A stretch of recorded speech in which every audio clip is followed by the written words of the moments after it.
sampai nggak ngapain? Ada sebut bilang ya, aku harus balik. Assalamualaikum warahmatullahi wabarakatuh. Waalaikumsalam warahmatullahi wabarakatuh. Yang terhormat Ibu Kepala SDN 5 serta teman-teman sejawat. Pertama-tama marilah kita panjatkan rasa puji syukur kita kehadirat Allah Subhanahu wa taala yang telah memberikan rahmat, taufik serta hidayahnya kepada kita semua sehingga kita dapat berkumpul di hari ini dengan keadaan sehat walafiat. Kedua kalinya, sholawat serta salam semoga Allah tetap limpahkan kepada junjungan kita Nabi Abdul Muhammad Sallallahu Alaihi Wasallam yang telah merintis umatnya dari zaman jahiliyah menuju zaman keislaman seperti yang kita alami sekarang ini. Ketiga kalinya, saya di sini sebagai pembawa acara, maka akan saya bacakan susunan acara pengimbasan budaya positif kepada teman sejawat. Acara yang pertama pembukaan, kedua sambutan kepala sekolah, ketiga penyampaian dari dalam guru penggerak, keempat penutup. Memasuki acara yang pertama pembukaan, marilah acara ini kita buka dengan bacaan basmalah bersama-sama. Bismillahirrahmanirrahim. Di sini kita mencari ilmu. Jadi mencari ilmu itu bisa dengan teman sejawat kita, yaitu dari teman kita CDB angkatan 8 yang akan menguraikan panjang lebar tentang pengimbasan atau aksi nyatanya 1.4, yaitu penyebaran pemahaman dan penerapan pengalaman budaya positif. Jadi apa saja tolong nanti yang disampaikan kepada dari Ibu Naneng Indarti kita perhatikan dengan penuh semangat, dengan antusias. Ini adalah merupakan ilmu baru kita. Meskipun kita dalam kesehariannya sudah melaksanakan budaya positif ini, karena Pak kita sudah melaksanakan IKM, yaitu implementasi kurikulum merdeka. Karena kita sudah melaksanakan kurikulum merdeka, jadi sedikit banyak kita sudah melaksanakan budaya positif di sekolah kita. Yang sudah dilaksanakan di SD Negeri Pikul 5 ini budaya positif antara lain adalah kesepakatan kelas. Jadi sebelum kita mengajar dalam proses pembelajaran pada awal pembelajaran kita sudah membuat kesepakatan kelas. Jadi sebagai warga kelas nantinya akan memenuhi aturan, harus menjalankan aturan yang ada di kesepakatan kelas. Sopan santun itu yang sudah kita laksanakan. Kemudian pembiasaan yang lain lagi misalnya sholat zuhur dan duha bersama, adanya selalu berbaris budaya antri ketika akan masuk kelas. Juga ada penyambutan siswa pagi hari. Jadi siswa datang ke sekolah pada pagi hari disambut oleh bapak dan ibu guru. Kemudian juga budaya positif yang sudah dilaksanakan. Selain itu adanya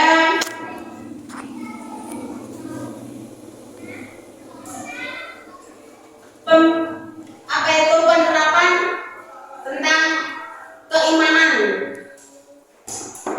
kepada Allah Subhanahu wa taala. Juga adanya hafalan surat-surat baca itu juga termasuk budaya positif.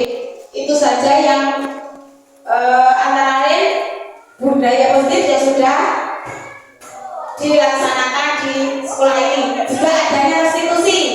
Kemarin karena ada salah satu siswa kita yang sering bolos, kita adakan restitusi, kita dekati bagaimana solusinya, apa permasalahan anak tersebut, kemudian dicari solusinya. Itu yang sudah dilaksanakan di SD Negeri Pinggo 5 ini. Nah, alhamdulillah di SD Negeri Pinggo 5 ini ada calon guru penggeraknya. Beliau sudah mempelajari budaya positif bungkus 1.4 itu dengan alur merdekanya, sehingga pada hari ini alur merdeka yang dilaksanakan dari saudara kita itu tentang alur merdeka yang tadi yaitu A, aksi nyata. Nah, aksi nyata ini tentang penyebaran budaya positif kepada kita. Maka dari itu mari kita jalankan, mari kita perhatikan, mari kita dalami apa yang disampaikan dari saudara kita. Jika kita kurang paham, kita bisa bertanya apa yang dimaksud budaya positif.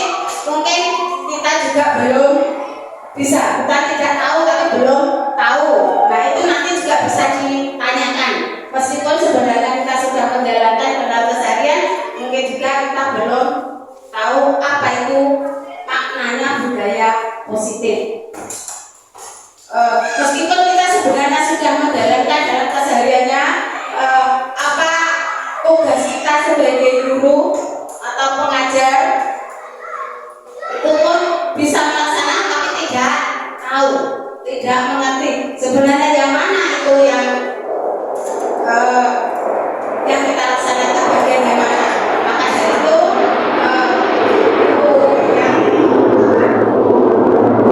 yang perlu kita perhatikan, yang merupakan ilmu baru bagi kita tentang budaya meskipun sedikit banyak setelah kita mengadakan diklat mungkin juga sudah disampaikan tentang sedikit banyak sudah disinggung untuk itu, tetapi nanti secara rinci itu bagaimana budaya positif, apa saja yang termasuk budaya positif, bagaimana menjalankannya, mungkin akan diuraikan secara rinci dari teman kita yaitu Bu Naning Indarti. Kepada Bu Naning, tolong semua ilmu yang didapat dalam pelatihan calon guru penggerak dalam buku 1.4 ini, tolong curahkan semuanya kepada teman kita, tularkan, imbaskan kepada teman-teman kita, sehingga nantinya itu juga bisa menjadi motivasi mereka yang untuk ikut daftar calon guru penggerak angkatan 10. Kalau kita sedikit banyak sudah tahu apa toh yang di Bandara TKP, mungkin itu juga sebagai motivasi kita untuk mendaftar sebagai guru penggerak. Kadang karena apa? Untuk daftar guru penggerak itu kalau tidak diupayakan karena itu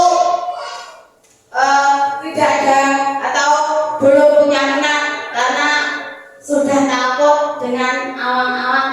Karena apa? Tugas-tugas dan tugas itu yang kita jadi ngomong, karena kita sudah berada dalam zonasi nyaman, maka kita enggan untuk keluar dari zonasi tersebut, zonasi nyaman itu. Mungkin yang dapat saya sampaikan hanya itu. Kepada Bu Naning, tolong sekali lagi imbaskan kepada teman-teman, transformasikan ilmu penjenengan kepada teman-teman kita. Semuanya jangan sampai tersisa. Itu yang saya minta. Mungkin dari saya hanya cukup sekian. Akhir kata, Assalamualaikum warahmatullahi wabarakatuh.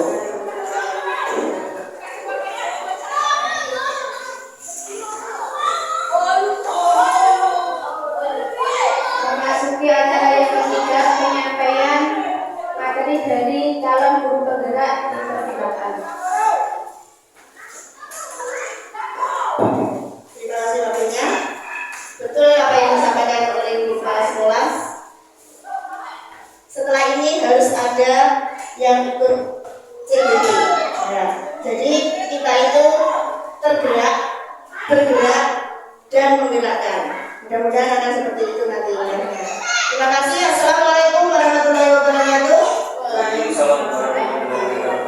Perkenalkan, saya Nani Indarti, calon CGP Angkatan 8 dari SDN Mimuk 5, Kecamatan Bendol, Kabupaten Magelang. Di sini saya akan menyampaikan penyebaran pemahaman dan penerapan pengalaman budaya positif sebagai tugas saya di aksi nyata modul 1.4. Bapak Ibu yang kami hormati, sebelumnya terima kasih atas waktunya karena bersedia untuk mengikuti diseminasi yang saya lakukan dan bersedia untuk menghadiri undangan dari saya. Langsung saja. Jadi ruang lingkup dari budaya yang akan saya sampaikan yaitu yang pertama adalah perubahan paradigma belajar. Kemudian yang kedua adalah disiplin positif. Yang ketiga adalah motivasi perilaku manusia. Keempat adalah keyakinan kelas. Yang kelima adalah posisi moral guru. Dan yang keenam adalah segitiga distribusi. Mohon maaf, bukan ini sebagai kepala sekolah. Jadi mungkin nanti kalau saya menyampaikan masih banyak kekurangan karena yang saya sampaikan 1 sampai 6 mungkin masih belum maksimal. Jadi mohon dimaklumi, tadi Bu Kati mintanya seluruhnya ilmu yang saya dapatkan silahkan di Khusus untuk saudara tentang budaya positif 1.4. Terima kasih. Lanjut. Jadi kita mulai dari perubahan paradigma dulu. Sebagai teori kontrolnya adalah semua perilaku memiliki tujuan. Jadi kita hidup di dunia ini, perilaku kita pasti punya tujuan. Kita datang ke sekolah ini pasti kita punya tujuan kita apa. Sebagai guru kita datang ke sini tujuan kita apa, pasti punya itu. Dan kita akan kembali lagi ke keluarga pasti juga punya tujuan. Kenapa kita pulang ke rumah seperti itu, ya? Jadi manusia hidup pasti punya tujuan. Jadi perilaku kita itu pasti punya tujuan. Yang kedua, hanya Anda yang bisa mengontrol diri Anda, tidak bisa mengontrol orang lain. Ya, jadi yang bisa mengontrol, oh aku nanti mau kemana, aku nanti mau apa, itu hanya panjenengan sendiri yang bisa mengontrol. Jadi orang lain tidak bisa mengontrol panjenengan, kamu harus seperti ini, kamu harus seperti ini, harus ke sini. Tidak bisa. Jadi yang hanya bisa mengontrol diri Anda sendiri. Jadi realitanya kebutuhan setiap manusia berbeda, maka kita tidak bisa memaksa karena menimbulkan ketidaknyamanan. Ya, otomatis kalau kita sebenarnya tidak ingin melakukan sesuatu, tetapi dipaksakan, kamu harus ikut aku, harus ikut dengan keyakinanku, mau apa tidak dulu semuanya Bapak Ibu? Tidak mau kan? Nah, jadi realitanya kebutuhan manusia itu berbeda-beda. Jadi hanya kita yang tahu kebutuhan kita apa. Untuk itu kita tidak bisa memaksakan karena menimbulkan ketidaknyamanan. Pasti tidak nyaman. Misalkan kalian jenengan semua dipaksa oleh teman sejawat, misalkan kamu harus ikut aku, harus mengikuti keyakinanku, itu pasti tidak nyaman. Karena sesuatu dimulai dengan keterpaksaan. Ya, jadi semuanya harus motivasi dari diri kita sendiri, tidak dalam pemaksaan. Jadi seperti tadi yang saya ungkapkan di depan, bahwa kita adalah tergerak, bergerak, dan menggerakkan. Jadi kita tergerak dulu, dari hati kita tergerak dulu. Setelah itu kita bersama-sama berkolaborasi dengan teman-teman kita untuk bergerak.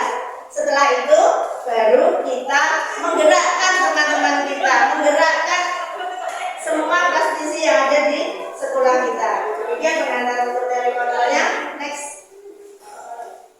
Sesuai dengan filosofi pendidikan oleh Ki Hajar Dewantara, panjenengan sedaya pasti sampun atas filosofi Ki Hajar Dewantara itu seperti apa. Mungkin ini hanya mengajar saja bahwa anak bukanlah tabula rasa.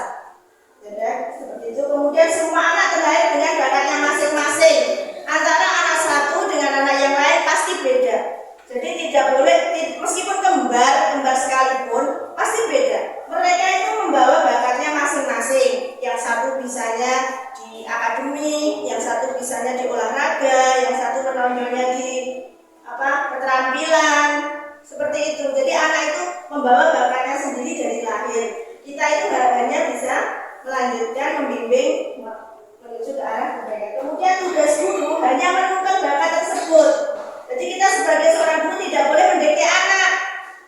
Kamu harus jadi seperti ini, kamu harus jadi sesuai dengan keinginan guru, tidak boleh. Jadi anak-anak itu membawa bakatnya masing-masing, bakatnya sendiri-sendiri. Jadi tugas kita sebagai seorang guru hanyalah menuntun mereka kemana? Menuntun mereka agar anak tersebut dengan selamat dan bahagia tumbuh berkembang dengan selamat sesuai dengan bakat yang dimilikinya. Kemudian guru itu ibarat petani, Bapak Ibu guru. Jadi anak itu ibarat biji jagung. Bagaimana seorang petani itu mengolah satu biji jagung itu bisa tumbuh menjadi banyak buahnya. Bagaimana caranya Ibu? Agar itu biji jagung itu bisa tumbuh harus diapakan? Sebagai petani kita harus memberinya pupuk, kemudian disiram, kemudian disiram terus. Begitu juga dengan anak-anak kita. Anak-anak kita datang kelas 1, apa sudah bisa membaca? Belum.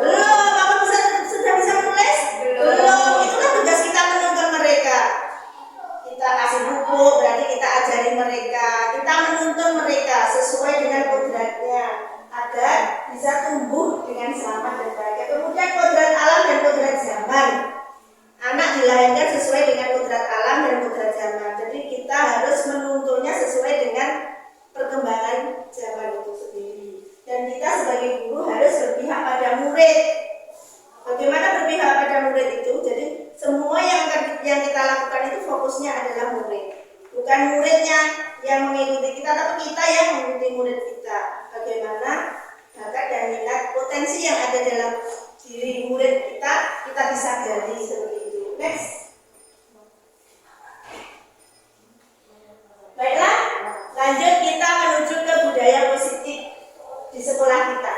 Apakah budaya positif itu?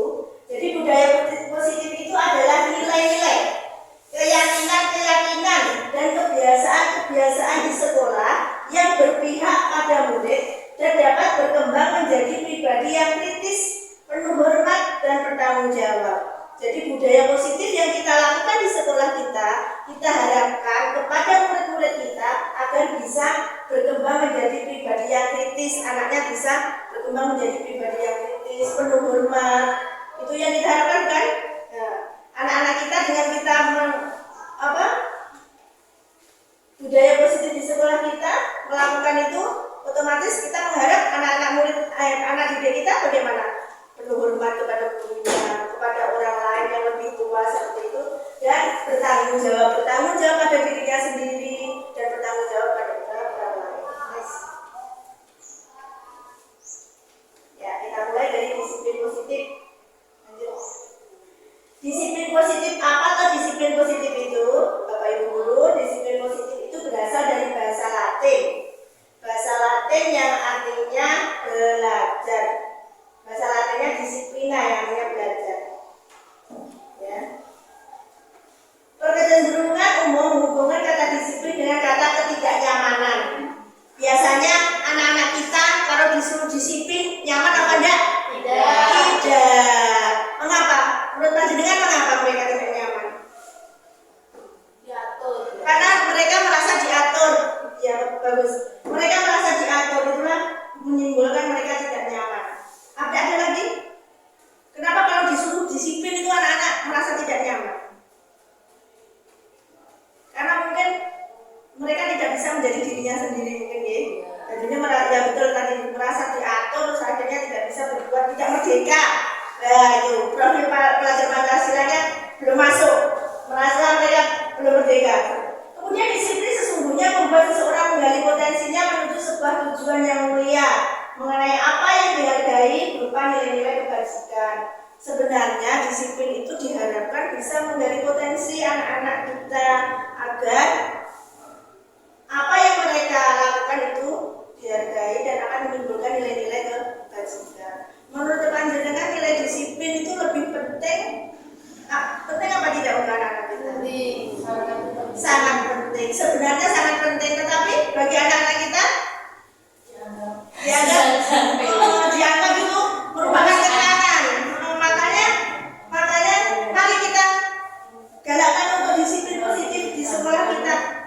dengan cara yang lain. Oke, next.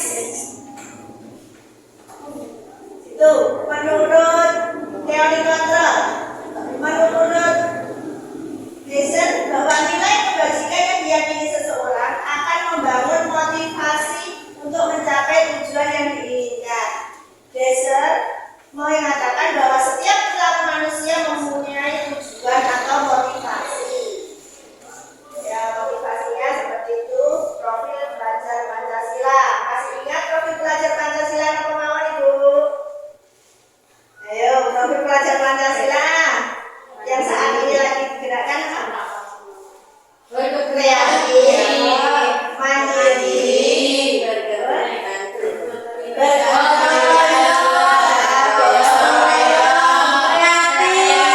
kreatif. Oke, harus itu sebagai seorang guru itu yang harus kita terapkan. Kita imbaskan kepada anak didik kita sebagai pribadi yang berprofil pelajar Pancasila. Lanjut. Next. Motivasi perilaku manusia itu ada juga. Betul, Bu? Iya. Dimulai dari yang pertama adalah motivasi eksternal. Bapak Ibu, eksternal berarti dari luar untuk menghindari ketidaknyamanan atau hukuman. Contohnya, apa yang terjadi jika saya tidak melakukannya?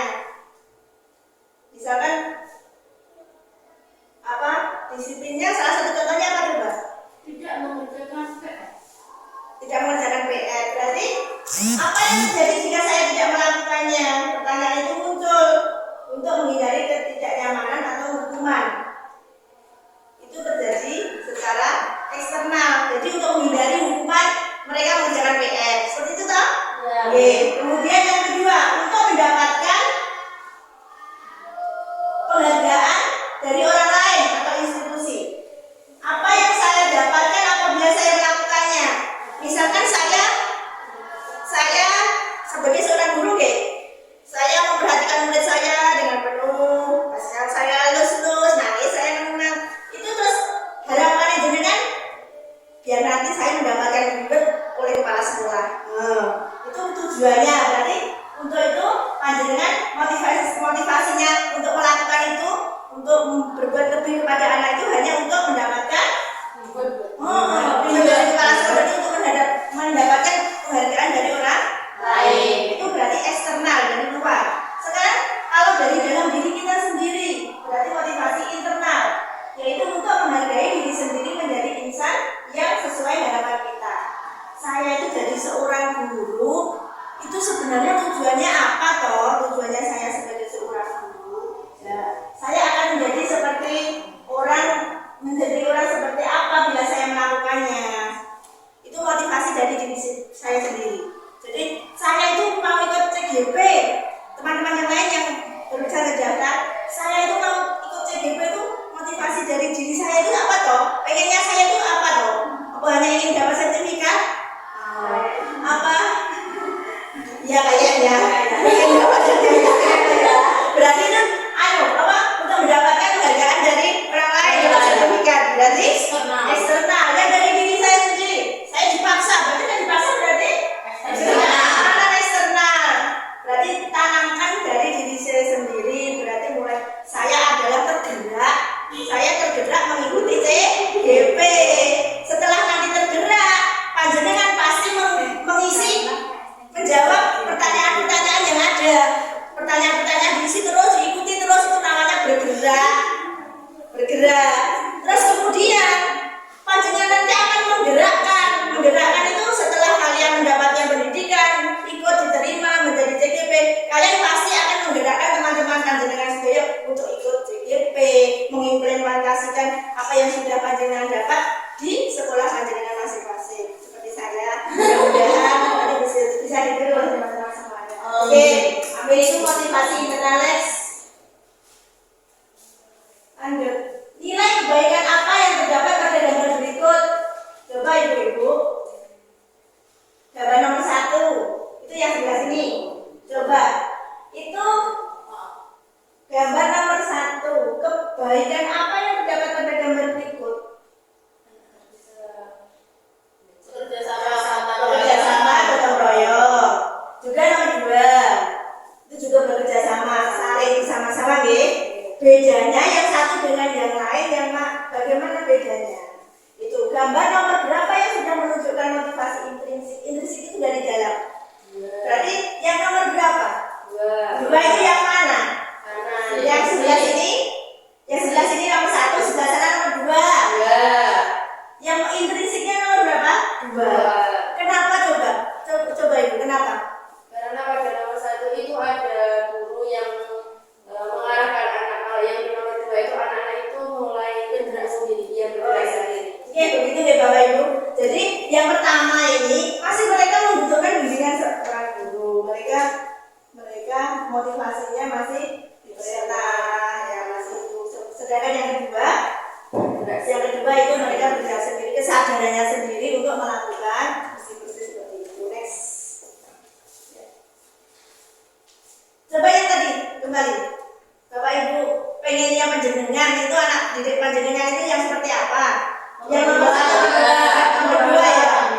Tapi kayaknya sulit sekali deh. Ya, itulah tugas kita Ibu. Tugas kita biar menumbuhkan motivasi intrinsik itu bagaimana. Jadi anak-anak itu dengan tergerak sendiri, nggak usah kita yang menggerakkan, itu bagaimana. Itu PR kita, tugas kita. Memang berat, saya akui, karena anak itu susah didisiplinkan yang jelas. Oke, mudah-mudahan nanti ke depannya kita bersama-sama di sekolah kita, anak-anak akan tumbuh motivasi intrinsik tersendiri. Ya, menurut Ki Hajar Dewantara menyatakan bahwa untuk mencapai kemerdekaan pendidikan atau menciptakan murid yang merdeka, syarat utamanya adalah harus ada disiplin yang kuat. Begitu loh Bu, menurut Ki Hajar Dewantara. Sepaham apa mboten? Sepaham mboten? Bahwa untuk memerdekakan pendidikan itu harus ada disiplin yang kuat. Sepaham apa mboten? Ya, sepaham. Berarti mulai hari ini di sekolah kita, mari kita giatkan disiplin untuk memerdekakan pendidikan atau menciptakan murid yang merdeka. Padahal sesuai tadi, kalau anak disiplin mereka merasa tidak nyaman. Padahal itu adalah menurut Ki Hajar Dewantara adalah memerdekakan murid yang merdeka. Coba bagaimana menurut penjelasan? Tadi katanya kalau disiplin itu murid-murid kita tidak nyaman. Padahal menurut Ki Hajar Dewantara bahwa dengan disiplin yang kuat itu merupakan menciptakan murid yang merdeka. Ya oke, itu tugas kita Bu. Tugas kita bagaimana kita membuat disiplin anak-anak itu menjadi tidak merasa tidak merupakan keterpaksaan. Oke, itu tugas kita. Nanti kita pikirkan bersama-sama bagaimana membuat anak disiplin tetapi tanpa paksaan. Oke, terus jadi kesimpulan dari disiplin positif dimulai dari disiplin diri kita. Kita mau mendisiplinkan siswa kita, berarti diri kita harus disiplin. Bagus. Itu motivasi intrinsik dari kita. Kita mulai dari diri kita. Ayo kita mendisiplinkan siswa, tetapi mulai dari diri kita mendisiplinkan diri kita sendiri. Mudah-mudahan kita kedepannya seperti itu. Amin. Kemudian jika tidak memiliki motivasi internal, maka memerlukan pihak lain untuk mendisiplinkan kita. Itu eksternanya tadi. Kita harus diperintah oleh ibu kepala sekolah. Kita harus dipaksa membuat perangkat kalau ada bonek ya seperti itu tidak apa-apa. Itu cara lain selain darah dari diri kita. Biar kita disiplin tidak apa-apa, itu memang wajar. Karena kita juga memerlukan pihak lain untuk mendisiplinkan kita. Tidak semuanya kita bisa disiplin dari diri kita. Next. Ini yang ini. Bagaimana menciptakan disiplin positif muncul motivasi intrinsik siswa? Apa dengan hukuman? Atau dengan penghargaan? Apakah ada cara lain? Next.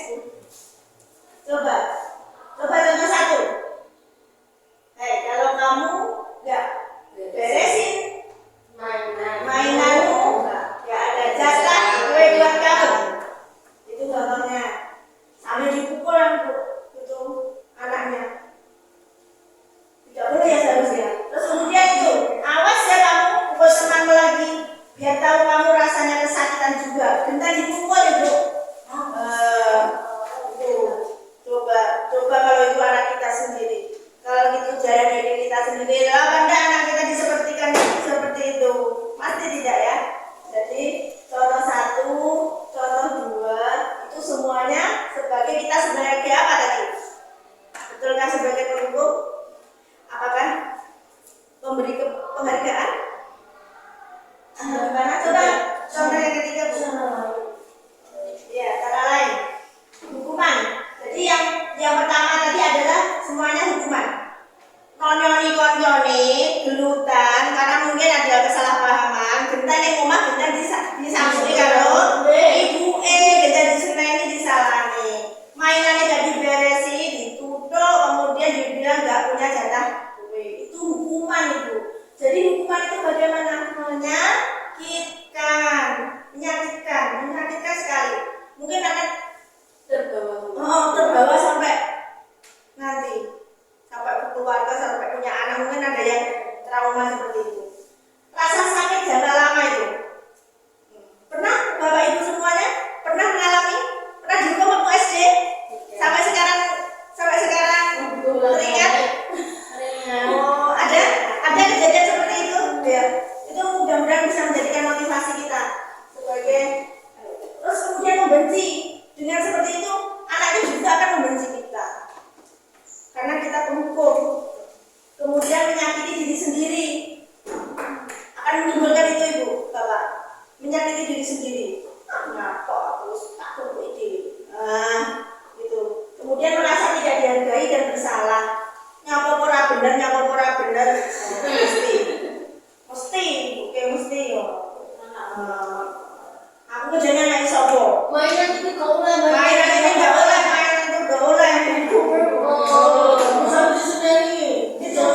Itu merasa tidak dihargai, opor raweh dan merasa bersalah, selalu disalahkan. Apalagi kalau sudah punya adik, mesti adik lain seperti itu. Kemudian seperti apa yang penghargaannya? Itu anak memperlihatkan gantung setiap kali diajak pulang dari rumah. itu selalu menunjukkan itu berarti kemudian dilus-lus, disanjung-sanjung, itu merupakan penghargaan. Apa? Dampaknya apa kepada anak tersebut? Yang pertama adalah ketergantungan. Dia akan merasa ada sesuatu yang hilang jika tidak diperlakukan seperti itu. Kemudian merusak hubungan. Itu bagaimana? Antara temannya mungkin, antara saudaranya mungkin. Hanya itu aja yang diperhatikan. Terus kemudian mematikan kreativitas. Setiap terus cukup itu aku sudah puas karena sudah dikasih itu sama ibuku seperti itu. Jadi sudah tidak ada lagi keinginan untuk berkreasi yang lebih. Next. Sekarang keyakinan kelas itu awal untuk membuat di awal pembelajaran kita semua sudah ya di kelas kita masing-masing kita sudah melakukannya, yaitu membuat keyakinan kelas di awal kemarin waktu MPRS. Saya yakin semua kelas sudah dilaksanakan. Mengapa tidak peraturan saja? Mengapa harus keyakinan kelas? Beda kan tidak keyakinan dan peraturan itu? Beda. Mengapa harus menggunakan helm saat berkendara sepeda motor? Itu merupakan peraturan apa keyakinan itu? Peraturannya bagaimana? Kalau tidak membawa helm nanti kena tilang seperti itu. Maksud tidak itu merupakan keyakinan? Peraturan ya? Untuk mendukung motivasi intrinsik, kembali lagi nilai-nilai atau keyakinan kelas lebih memudahkan seseorang dibandingkan dengan standar peraturan. Jadi peraturan kita yang kita tempel di tembok yang banyak jumlahnya itu akan diabaikan oleh anak-anak. Saya yakin. Tetapi dengan keyakinan kelas yang tidak begitu banyak, misalkan 5 saja, tetap yang membuat mereka sendiri di awal pembelajaran yang membuat mereka sendiri. Insya Allah itu akan diikuti oleh mereka. Ya, keyakinan kelas, apa tuh keyakinan kelas itu? Ibu, Bapak, keyakinan kelas itu adalah nilai-nilai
tentang saya.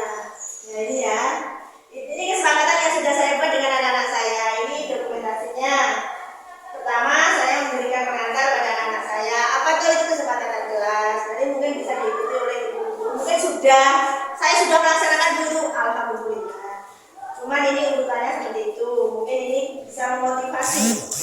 Kemudian prosesnya, anak-anak menuliskan sendiri di notnya kelas apa yang mereka inginkan. Kemudian penilaian hasilnya, mereka menempelkan sendiri hasilnya. Kemudian terbentuklah kesepakatan kelas tersebut.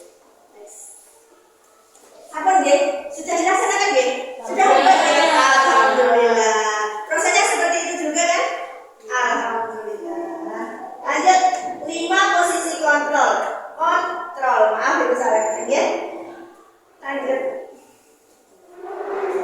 5 posisi kontrol seorang guru itu posisinya bagaimana dengan murid-murid kita? Yang pertama, apakah bisa sebagai penghukum? Bisa. Boleh sebagai penghukum? Boleh.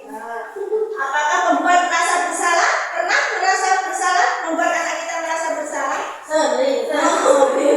Kalau kamu gak kasihan tuh sama orang tuamu, kamu gak kasihan tuh sama ibu dan ibu guru, pasti seperti itu ya. Pernah dia melakukannya ya.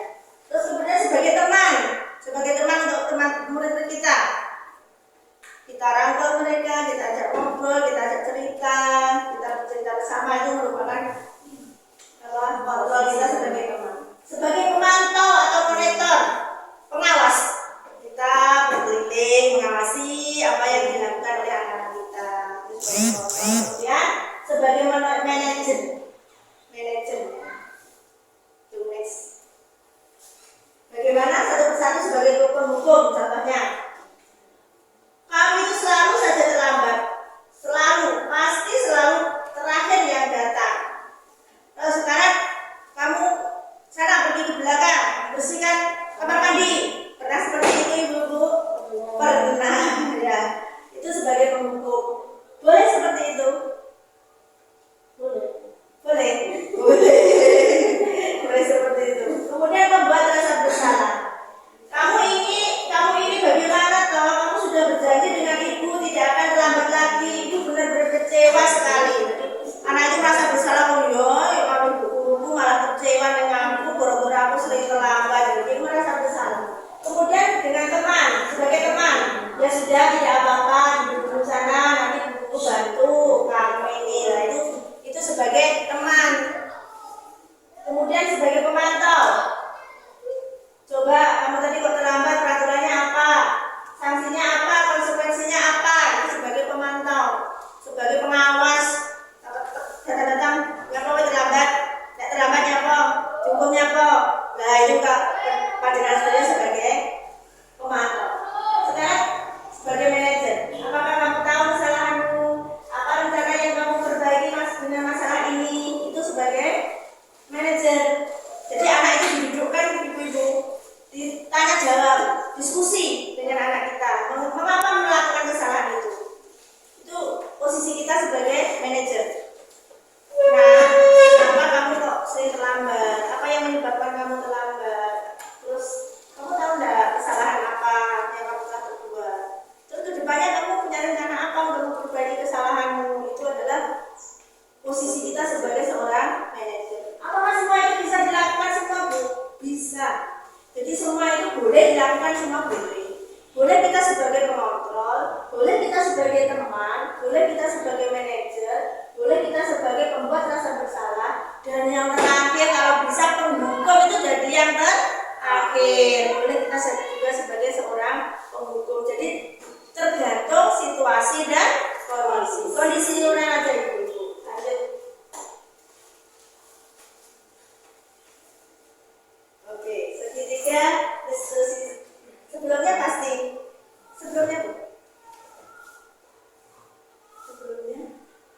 ada kebutuhan.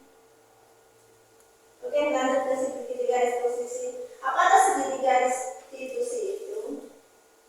Coba panjenengan pernah mendapatkan materi ini enggak?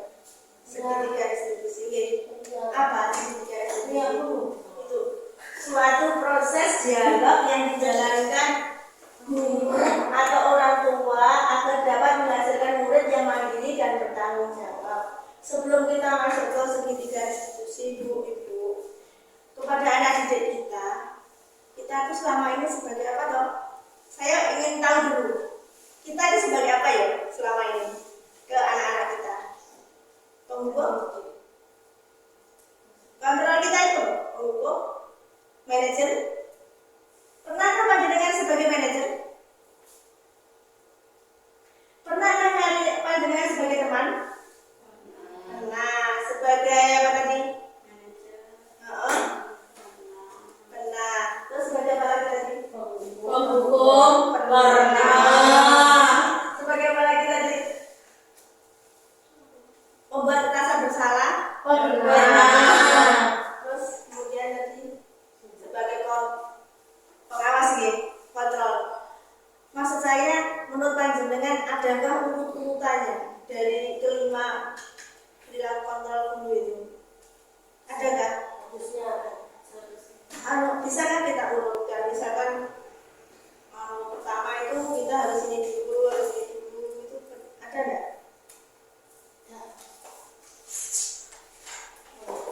Menurut panjenengan yang pertama apa yang dilakukan? Yuk, yang dilakukan. Tadi kembali ke posisi kontrol. Nah, ini. Menurut panjenengan,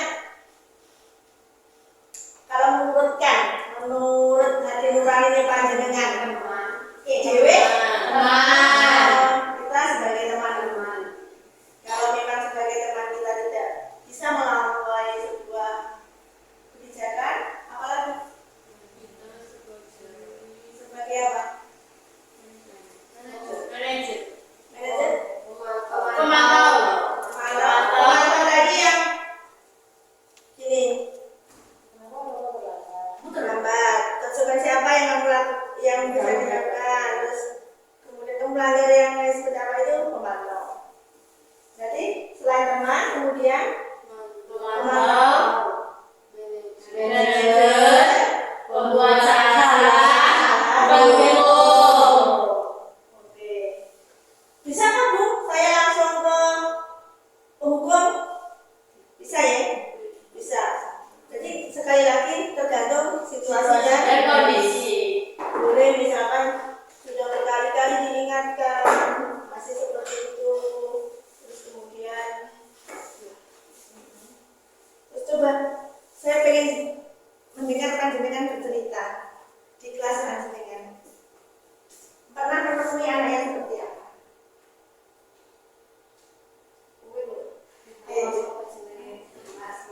Pernah menemui anak yang sering sekali tidak masuk di dalam saya. Menurut panjenengan sudah belum melakukan itu sebagai prima posisi kontrol itu? Sudah, tapi yang menghukum belum. Yang panjenengan lakukan adalah Jadi teman, misalkan Teman. ya teman, pemantau, manajer, itu aja. itu aja. Sudah kan menemui sebuah solusi dari itu? Apakah tindakan Anda itu sudah membuahkan hasil? Misalkan anak Anda sekarang, murid Anda sekarang sudah kembali ke posisi seperti semula. Sudah. Sekarang sudah masuk. Sudah tertib. Berarti panjenengan merasa berhasil? Berhasil. Berhasil, alhamdulillah. Itu belajar berbagi pengalaman. Jadi dengan seperti itu, Anda sebagai seorang guru, tadi yang panjenengan disampaikan, saya merasa berhasil mengatasi masalah yang terjadi di kelas saya dengan cara saya sebagai teman, kemudian sebagai pemantau, manajer. Mungkin ada yang lain yang ingin menyampaikan? Tidak ada? Tidak ada, bisa dilanjut. Dilanjut. Monggo Ibu dilanjut. Oke, tadi segitiga distribusi. Apa toh segitiga distribusi itu? Segitiga restitusi itu adalah suatu proses dialog yang dijalankan guru atau orang tua agar dapat menghasilkan murid yang mandiri dan bertanggung jawab. Mandiri dan bertanggung jawab. Kemudian next. Ini Bu, segitiga restitusi ini seperti ini. Jadi yang pertama sebenarnya tidak ada urutannya seperti tadi sebagai posisi kontrol tadi sebenarnya tidak ada urutannya. Juga seperti ini segitiga restitusi sebenarnya tidak ada urutannya. Misalkan yang pertama adalah menstabilkan identitas. Kemudian yang kedua adalah validasi tindakan yang salah dan yang ketiga adalah menanyakan keyakinan. Itu langkah-langkah kita dalam merestitusi siswa kita yang sedang bermasalah. Contohnya tadi ada kasus di kelasnya politik, anaknya sering tidak masuk. Itu bisa kita pecahkan masalahnya dengan segitiga restitusi seperti ini. Next. Yang pertama adalah menstabilkan identitas. Menstabilkan identitas itu yang seperti apa toh? Yaitu berdasarkan prinsip pembuat kesalahan adalah bagian dari proses pembelajaran. Kemudian menggeser identitas gagal ke identitas sukses. Lanjut. Validasi tindakan yang salah, yaitu berdasarkan prinsip setiap perilaku berupaya memenuhi kebutuhan tertentu. Guru akan bergeser dari pemikiran stimulus respon menjadi proaktif. Di sini dituntut guru itu proaktif. Terus kemudian mengenali dan mengakui kebutuhan murid akan memperbaiki hubungan dengan murid. Lanjut. Kemudian yang terakhir restitusinya adalah menanyakan keyakinan kelas. Murid akan diberi pertanyaan-pertanyaan bermakna untuk memunculkan motivasi secara intrinsik, mampu mengaitkan keyakinan dengan tindakan yang salah. Jadi anak itu diminta oleh gurunya untuk memunculkan. Jadi nanti kalau berikutnya kamu harus bagaimana, itu akan muncul dari anak sendiri. Bu, saya nanti tidak boleh terlambat lagi karena dan seterusnya itu harus muncul intrinsiknya dari dalam dirinya. Next. Coba kita pelajari dari kasus pertama. Hasna tidak terima pekerjaannya selalu dicontek oleh temannya. Ia marah dan tidak mendapat menahan emosinya. Jadi kasusnya ini dilanjut, dia membrak meja karena marah-marah karena apa? Pekerjaannya dicontek oleh temannya, dia tidak terima. Lanjut, bagaimana kita kemudian kasus yang kedua dulu.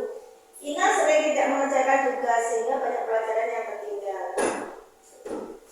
Berikutnya, ya, itu dari dua kasus itu saya sudah mencoba melakukan restitusi pada adik saya dan sebenarnya itu adalah dalam dua video, tapi mohon maaf tidak bisa menampilkan karena keterbatasan waktu.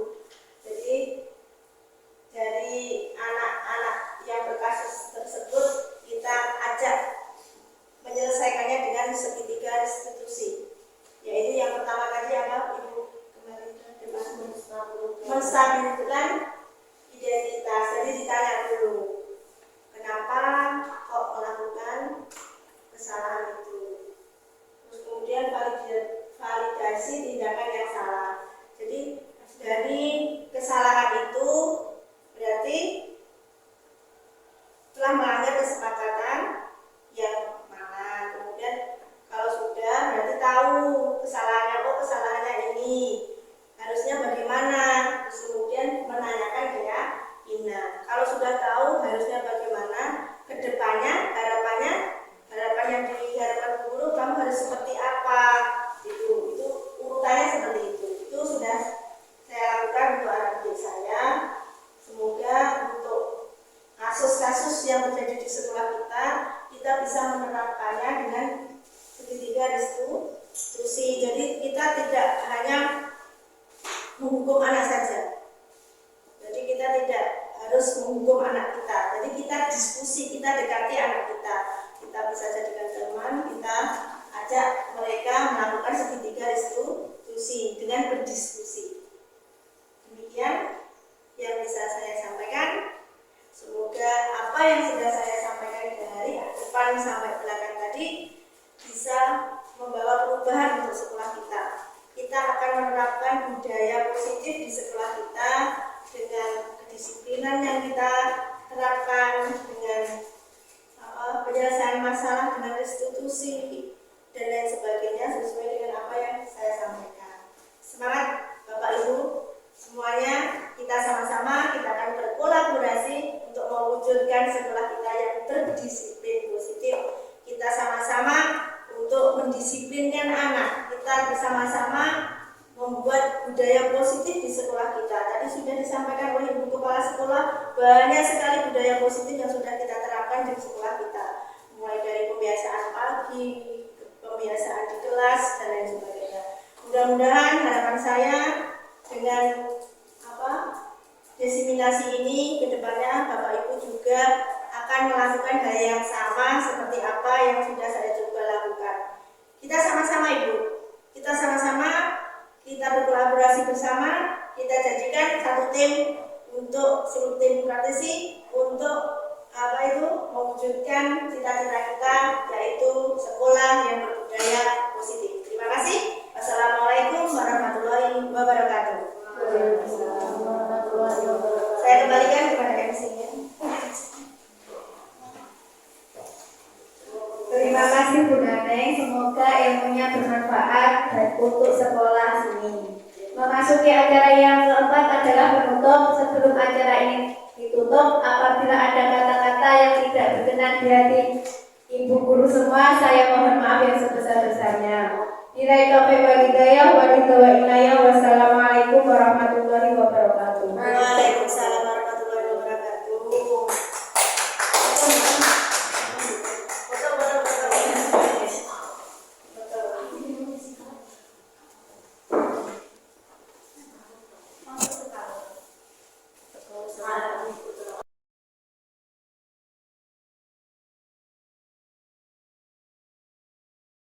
Ya, kenapa Bunani panggil Tambang? Ya, kenapa? Oh, jadi Ina tahu ya kesalahannya Ina karena dia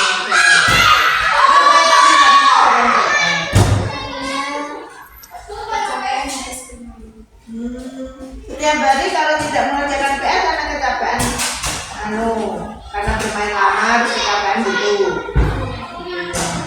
Kalau tidak mengerjakan PR berarti Ina itu melanggar pelajaran kelas ya? Iya. Kayak kelas yang mana yang Ina angkat? Kalau tidak mengerjakan PR berarti melanggar pelajaran kelas yang mana? Oh, tidak disiplin. Berarti ke depannya Ina harus bagaimana? Harus mengerjakan PR, dia disiplin ya. Semalam itu melakukan kesalahan, tapi Ina harap ke depannya Ina lebih belajar. Berarti bagaimana biar kamu nanti tidak kecapean, biar bisa mengerjakan PR? Dikurangi pemainnya, jadi waktu istirahatnya cukup sehingga Ina ada kesempatan untuk belajar mengerjakan PR. Ya, jadi kedepannya Ina harus giat belajar. Kalau bermain, waktu bermain dikurangi ya, biar bisa belajar. Oke, terima kasih waktunya. Silakan menghadiri. Perkenalkan, nama saya Ina. Saya siswa kelas 6 dari SDN Bingkongna. Saya sangat senang diajak diskusi sama Bu Guru. Dengan begitu, saya bisa menyelesaikan masalah saya. Dan depannya saya akan mengurangi bermain saya agar bisa mengerjakan PR. Terima kasih. Apa kabar, Hasna? Alhamdulillah baik. Tadi ada laporan dari ketua kelas bahwa kamu tadi bertengkar sama Rama ya? Iya. Iya. Kenapa kamu bertengkar? Soalnya Rama mencoba hasil tentang saya. Wajar kamu. Terus kamu kenapa marah-marah? Lalu saya tidak terima SDN saya dijemput. Oh iya, saya menghargai perbuatan kamu meskipun itu melanggar, tetapi kamu tidak melakukan hal yang lebih parah dari itu, misalnya memukul temanmu. Saya kalau di posisi kamu juga seperti itu, mungkin saya juga tidak terima kalau pekerjaannya dicontek oleh teman yang lain. Sekarang kamu tahu tidak kalau yang kamu lakukan itu melanggar keyakinan kelas? Ya, keyakinan kelas yang mana?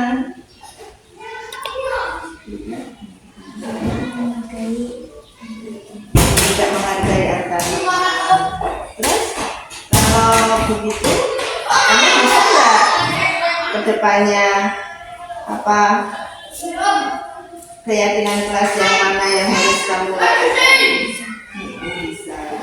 Jadi saya juga sebagai guru mungkin kalau di posisi kamu juga akan marah-marah seperti itu.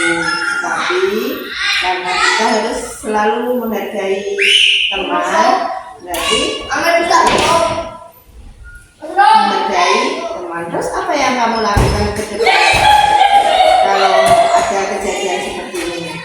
Saya harus sabar dan menghargai. Harus sabar. Kalau terus kejadian lagi, misalkan ada temanmu yang marah-marah, ada temanmu yang mencontek pekerjaanmu lagi, bagaimana? Harus bagaimana? Saya harus sabar dan melaporkan kepada guru. Melaporkan pada guru yang ada di kelas ya, harus lebih sabar lagi. Baik Hasna, karena tadi sudah kejadian, untuk kedepannya kamu harus lebih sabar lagi. Dan jika ada temanmu yang mencontek lagi, kamu tidak perlu marah-marah lagi. Kamu harus melaporkan pada guru. Terima kasih Hasna atas waktunya. Mudah-mudahan dapat dilaksanakan ya. Ya. Perkenalkan, nama saya Hasna. Saya murid SDN Timbuk 5 kelas 6. Saya sangat senang diajak diskusi oleh Bu Guru. Dengan begitu, saya akan lebih sabar menghadapi masalah dan tidak marah-marah lagi. Terima kasih.